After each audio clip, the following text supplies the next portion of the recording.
Si je te pose la question, est-ce que c'est ton ego ou est-ce que c'est ton toi supérieur qui dirige ta vie? Est-ce que tu es capable d'y répondre?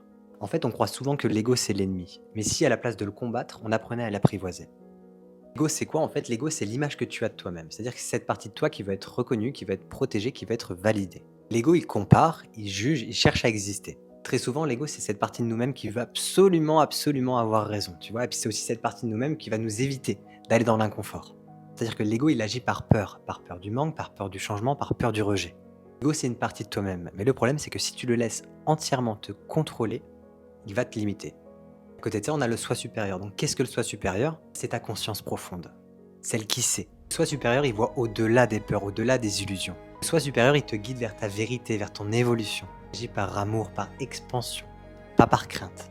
Pour faire simple, en fait, le soi supérieur, c'est ta boussole intérieure, celle qui cherche l'alignement et la croissance. Alors la question, c'est qui pilote? Voici quelques phrases qui vont pouvoir t'aider à gagner en clarté. Je veux absolument prouver ma valeur. Ça, c'est l'ego. Toi supérieur dirait justement que je sais que ma valeur est en moi. J'ai peur de l'échec. Ça, c'est l'ego. Toi supérieur dirait que chaque expérience est une leçon d'apprentissage. On peut encore en faire une autre, par exemple, qu'est-ce que les autres vont penser? Ça, par exemple, c'est l'ego. Le soi supérieur dirait ce qui compte réellement, en fait, c'est ce que je ressens en moi.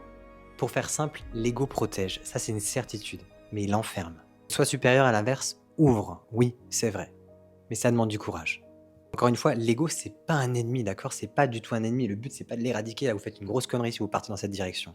L'idée, en fait, c'est de comprendre que c'est un outil. L'ego est un outil. Que vouloir tuer l'ego, en fait, ça, c'est qu'une illusion. C'est une partie de nous-mêmes. C'est ce que j'ai dit juste avant. L'ego fait partie de toi. L'ego fait partie de moi également. Le problème, en réalité, c'est pas l'ego lui-même. Ce n'est pas ça le problème. Le problème, c'est l'identification à l'ego.